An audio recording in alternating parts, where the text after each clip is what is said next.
chapitre 17, à partir du verset 11. Je veux saluer aussi mes frères et sœurs qui sont sur Zoom. Que le Seigneur vous bénisse. Il va nous bénir ensemble, je le crois. Chapitre 17, verset 11 de l'évangile de Luc. Tout le monde y est. Il est écrit: Jésus, se rendant à Jérusalem, passait entre la Samarie et la Galilée. Comme il entrait dans un village, 10 lépreux vinrent à sa rencontre. Se tenant à distance, ils élevèrent la voix et dirent: Jésus, Maître, aie pitié de nous. Dès qu'il les eut vus, il leur dit: Allez vous montrer au sacrificateur. Et pendant qu'ils y allaient, il arriva qu'ils furent guéris. L'un d'eux, se voyant guéri, revint sur ses pas, glorifiant Dieu à haute voix. Il tomba sur sa face aux pieds de Jésus et lui rendit grâce. C'était un Samaritain. Jésus, prenant la parole, dit: Les 10 n'ont-ils pas été guéris? Et les 9 autres, où sont-ils? Ne s'est-il trouvé que cet étranger pour revenir et donner gloire à Dieu? Puis il lui dit: Lève-toi, va, ta foi t'a sauvé. C'est un texte que je ne sais pas si on a déjà prêché dessus, mais alors que j'étais là tout à l'heure, je pensais à ce texte et j'ai pensé à plusieurs choses. Est-ce que vous connaissez Desmond Thomas Doss? Ça vous parle? Ça va vous parler d'ici quelques minutes. Tu connais? Tu sais ce que ça veut dire? C'est un jeune homme qui s'est engagé à l'armée aux États-Unis pendant la guerre, quand ils ont eu la guerre avec les Japonais. Mais ce jeune homme était un croyant et il a dit: moi je veux aider tous ceux qui vont à la guerre, mais il est hors de question que je porte une arme. Il s'est fait frapper, il s'est fait moquer, et on l'a traité de tout, etc., etc. Mais au jour de la bataille, il a sauvé jusqu'à... L'armée américaine a dit 100 personnes, lui il a dit 50, ils ont fait ils ont coupé la poire en deux, ils ont dit 75. Alors que les Américains étaient perdus, qu'ils étaient sur un genre de colline et qu'ils étaient obligés de reculer, lui il a été chercher tous les blessés, un par un. Un par un. Et il a dit cette phrase que je trouve vraiment forte. Ah, je l'ai oublié de la marquer peut-être, je ne sais plus. Il a dit ceci: Seigneur, aide-moi à en sauver un de plus. Encore un autre, Seigneur, un de plus. Et c'est un par un qu'il a été les chercher. Un par un qu'il a été les chercher. Et il en a sauvé entre 50 et 100, quoi. Imaginez, dans le cœur de ces gens qui se sont moqués de lui, la reconnaissance qu'ils ont eue envers cet homme. Imaginez la reconnaissance des familles, alors que cet homme a été moqué, que même son capitaine et tout ça, après il lui a dit que c'était vraiment un homme courageux. Cet homme a eu 11 médailles suite à ça. Ils en ont fait un film. Tu ne tueras point. Et je voulais pas le voir, mais je l'ai vu quand même. Et c'est vrai que ça m'a pris au ventre. Et alors que tout à l'heure je pensais à ça, je me suis dit, mais il a sauvé tous ces hommes et il a eu une certaine reconnaissance. Jésus a sauvé beaucoup plus de monde. Quelle reconnaissance a-t-il eu? Vous savez combien on va être dans le ciel? Vous voulez qu'on le lise dans l'Apocalypse?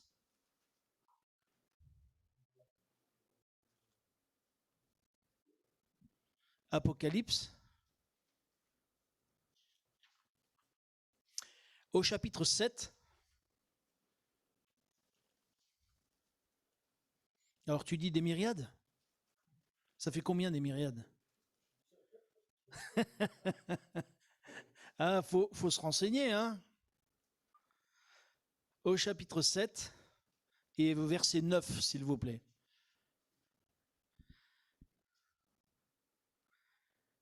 C'est l'apôtre Jean qui parle et qui dit, il se retrouve dans le ciel, Dieu lui montre la gloire de Dieu et il dit, Voilà ce qui est écrit, tout le monde y est?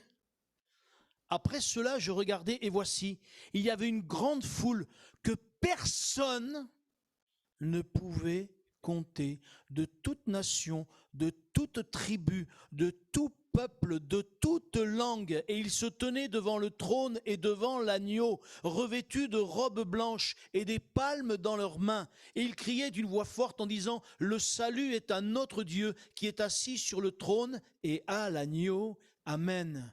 Au verset 12, il est écrit en disant Amen, la louange, la gloire, la sagesse, l'action de grâce, l'honneur, la puissance et la force soient à notre Dieu au siècle des siècles. Amen.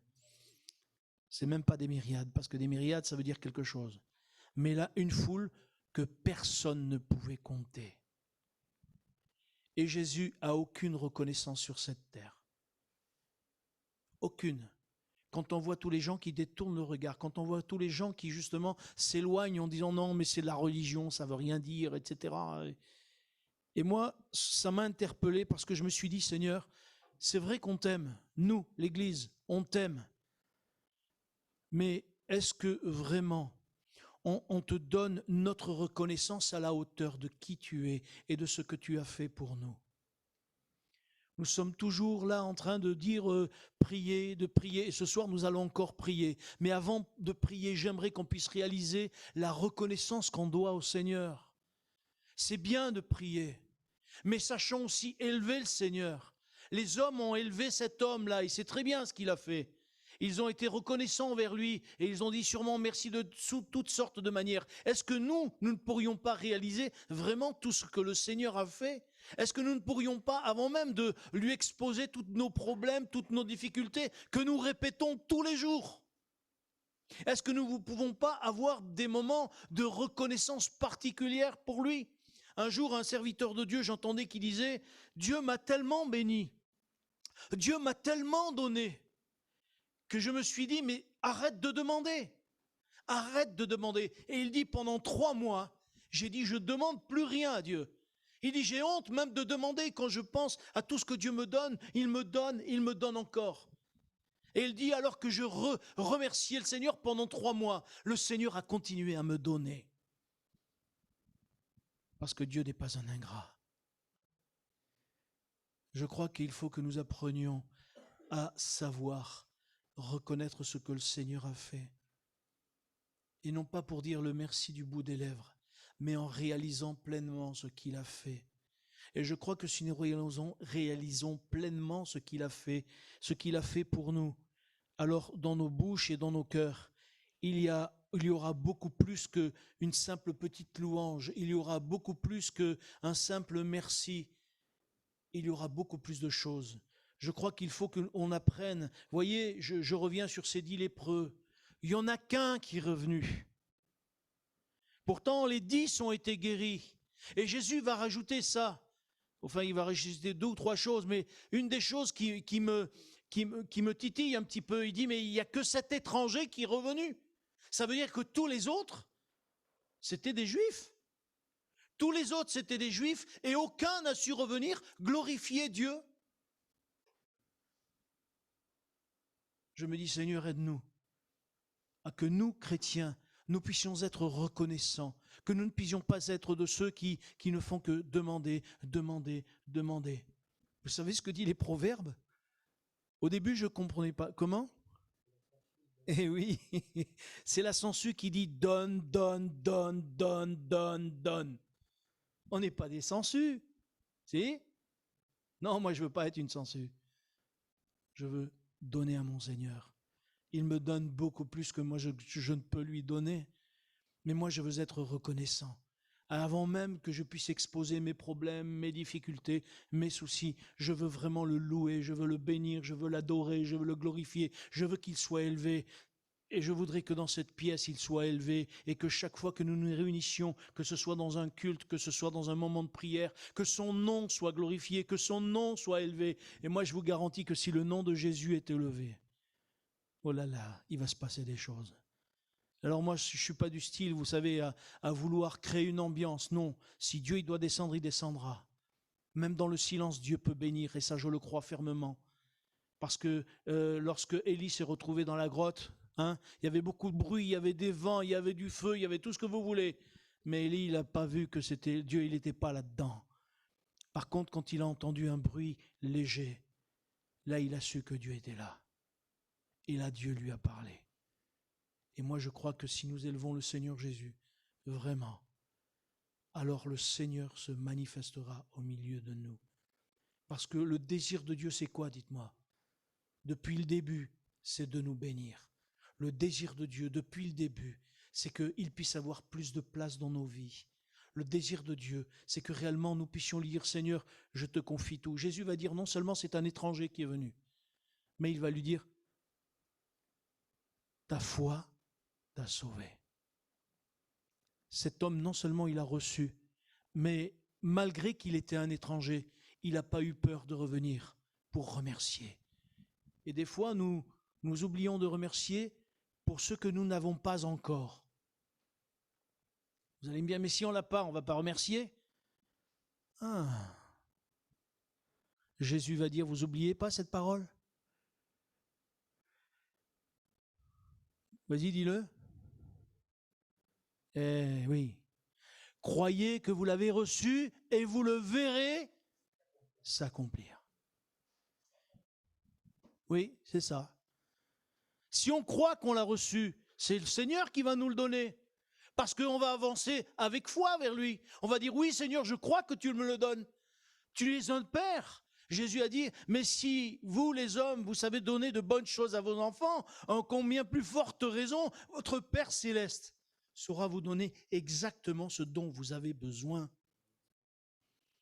Et je crois qu'il nous faut vraiment être reconnaissants en étant conscients que Dieu veut nous donner, que Dieu veut bénir, que Dieu veut guérir, que Dieu veut agir. Il n'a pas changé, il est le même, et j'aime à redire cette phrase qui est dans mon cœur. Jésus-Christ est le même hier, aujourd'hui, éternellement. Ce qu'il a fait avant, il peut le faire aujourd'hui. Il a guéri les lépreux, il peut guérir au milieu de nous. Mais je crois qu'il nous faut nous savoir être reconnaissants et dire, Seigneur, déjà, je te dis merci, parce que déjà, tu m'as sauvé. Dites-moi, vous avez fait un peu le bilan, un peu des raisons de reconnaissance? J'ai regardé un petit peu, j'ai pensé tout à l'heure. J'ai dit, c'est quoi? Pourquoi nous devons être reconnaissants? La première des choses, c'est quoi, dites-moi? Parce qu'il nous a sauvés. Et ça veut dire quoi, être sauvé? Ça veut dire quoi? Il m'a sauvé. De quoi? De la mort et de l'enfer. Pas de la mort physique, hein? De la mort spirituelle. Mais il nous a sauvés du péché aussi. Il nous a sauvés du péché, de l'enfer, de la condamnation éternelle, parce que c'est une condamnation éternelle qui nous était réservée. On l'oublie ça des fois. C'est une condamnation éternelle. Et nous ne sommes plus condamnés parce que nous sommes sauvés. Aujourd'hui, nous avons Dieu pour Père. Jésus est devenu notre avocat. Même quand le diable vient nous accuser, comme il a accusé Job, Jésus dit, non, mais moi j'ai payé, t'as rien à dire. Même quelqu'un pourrait dire, oui, mais moi je ne suis pas parfait. Oui, le Seigneur Jésus te dit, c'est vrai que tu n'es pas parfait. C'est vrai, mais moi j'ai payé le prix pour que toi tu vives. Moi j'ai payé le prix pour que tu sois forte, que tu sois fort. J'ai payé le prix pour que réellement tu puisses me glorifier. J'ai payé le prix pour que tu puisses témoigner. J'ai payé le prix pour que tu puisses dire à tous ceux qui veulent l'entendre que je veux sauver, que je veux guérir, que je veux délivrer. Et ça, c'est une chose extraordinaire que d'être sauvé. C'est une chose extraordinaire que d'être sûr d'avoir la vie éternelle. C'est une certitude, ça. Un jour, j'ai dit à d'autres religions, j'ai dit, mais moi, je sais où je vais. Oh, quel prétentieux celui-là! Non, c'est pas prétentieux. C'est que la parole le dit. C'est le Saint-Esprit qui met dans nos cœurs que nous sommes sauvés. C'est le Saint-Esprit qui met dans nos cœurs que réellement nous avons la vie éternelle. Ce n'est pas de nous-mêmes que ça peut venir. Et je crois que ça, il nous faut être reconnaissants. Parce que nous avons cette certitude que je vive ou que je meure, Christ est avec moi. Jésus a dit, je suis avec vous tous les jours jusqu'à la fin du monde. C'est pas formidable ça de savoir que Jésus-Christ est tous les jours avec nous jusqu'à la fin du monde? Et c'est pas que des paroles. Non seulement il l'a promis, mais combien de fois il nous accompagne? Combien de fois, je ne sais pas pour vous peut-être, mais combien de fois, moi, il m'a parlé au travers de la parole, alors que j'ouvrais la parole, le Seigneur m'a donné une parole qui m'a fortifié. Il y a même des notes dans ma Bible des fois. Il y a même des dates, voyez-vous?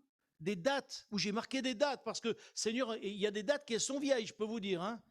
Et le Seigneur m'avait parlé alors que j'étais dans un état pitoyable. Et le Seigneur m'a parlé. Le Seigneur, quand il a dit qu'il était avec nous, ce n'est pas un mensonge, ce n'est pas des paroles en l'air, c'est une réalité. Et c'est pour cela que nous devons nous attendre à lui. Et c'est pour cela que nous devons dire, Seigneur, merci, parce que je crois que tu es avec nous tous les jours, jusqu'à la fin du monde. La troisième chose, il nous a donné le Saint-Esprit. La même manière qu'il nous a donné la vie éternelle, il nous a donné le Saint-Esprit. Il nous a donné le Saint-Esprit pour que nous soyons forts, pour que nous soyons consolés. Et je ne sais pas si vous avez remarqué, mais il y a, alors je ne veux pas faire des catégories de gens qui sont plus forts et d'autres moins forts, mais c'est une réalité. Quelqu'un qui est baptisé dans le Saint-Esprit, il sera beaucoup plus fort dans son cœur. On se rend compte avec l'apôtre Pierre. L'apôtre Pierre qui était un poltron, quand on lui a dit « mais tu es avec lui », il a dit « non, je ne le connais pas ». Mais si, tu es avec lui, il a commencé à jurer, il a commencé à faire des imprécations, c'est-à-dire à dire des mots pas très jolis quoi, pour sa bouche.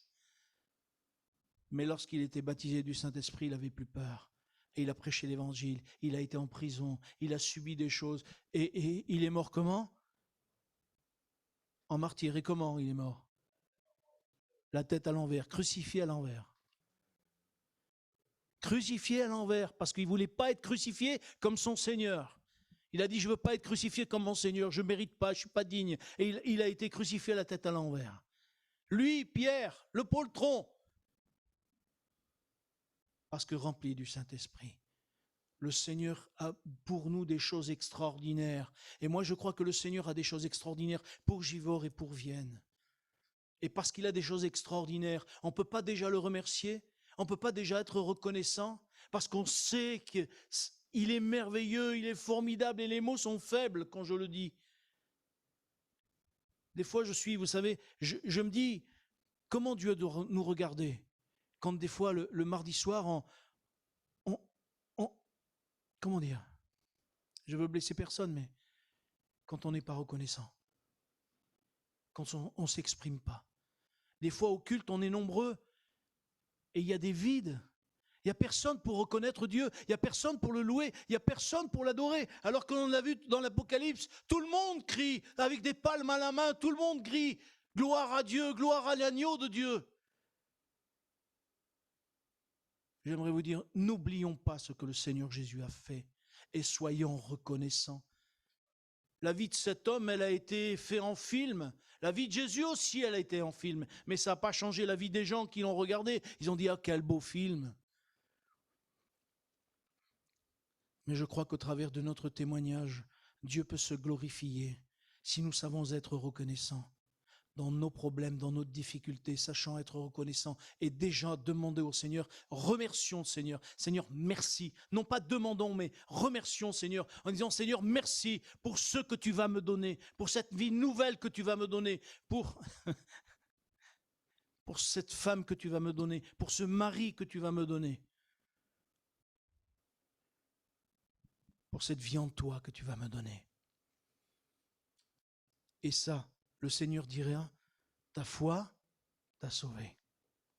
Ta foi a fait que tu as été exaucé.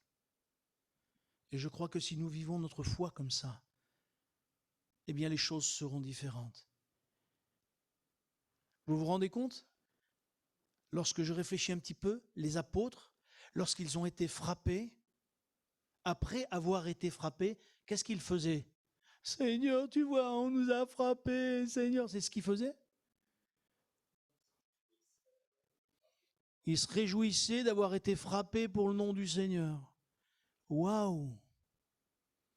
Et ils disaient, merci Seigneur, on a été frappés pour toi. Vous voyez, vous dire merci à Dieu parce que vous avez été frappé pour lui? Et il y eut un grand silence. Parce que je ne sais pas ce qu'on va faire. Mais pourtant, je crois que si nous savons déjà être reconnaissants alors que tout va bien, nous saurons être reconnaissants quand tout ira mal.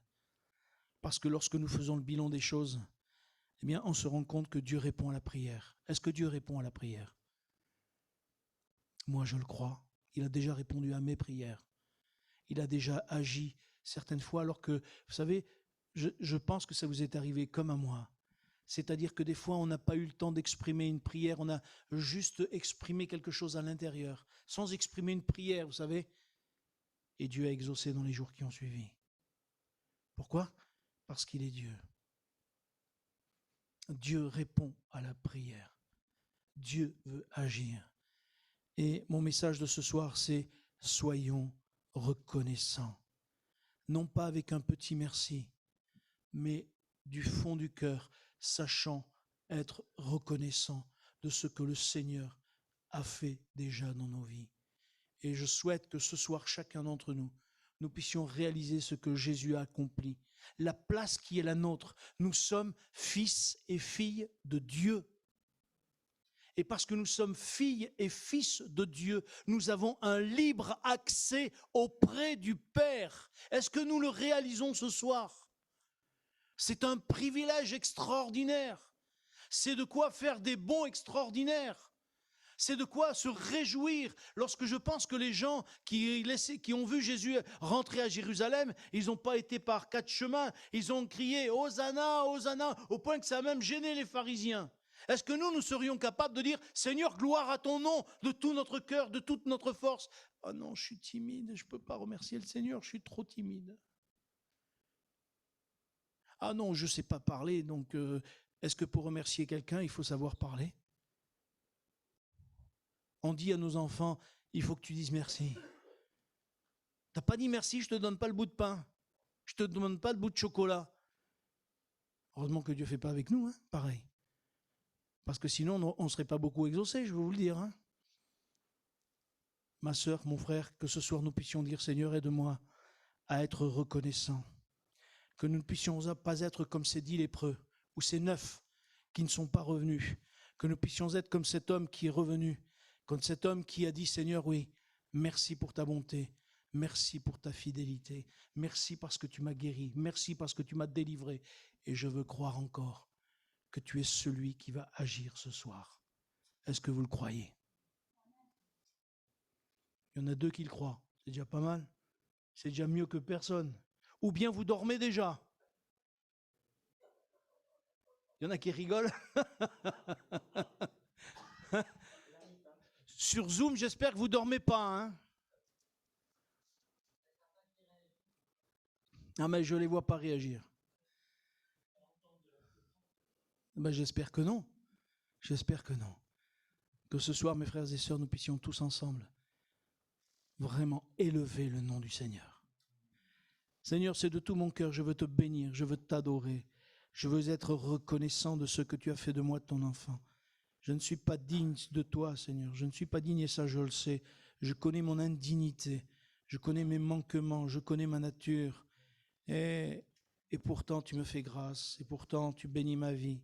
Et pourtant, Seigneur, ce soir, tu me permets que je sois au milieu de ton peuple.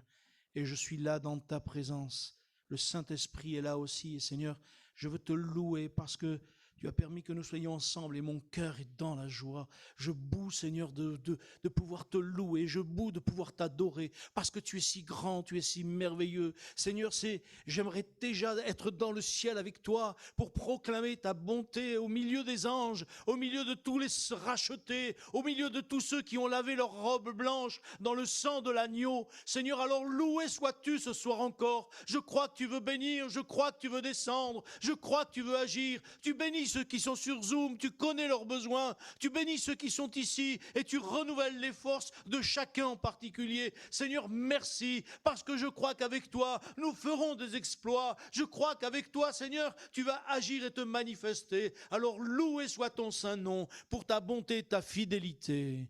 Amen.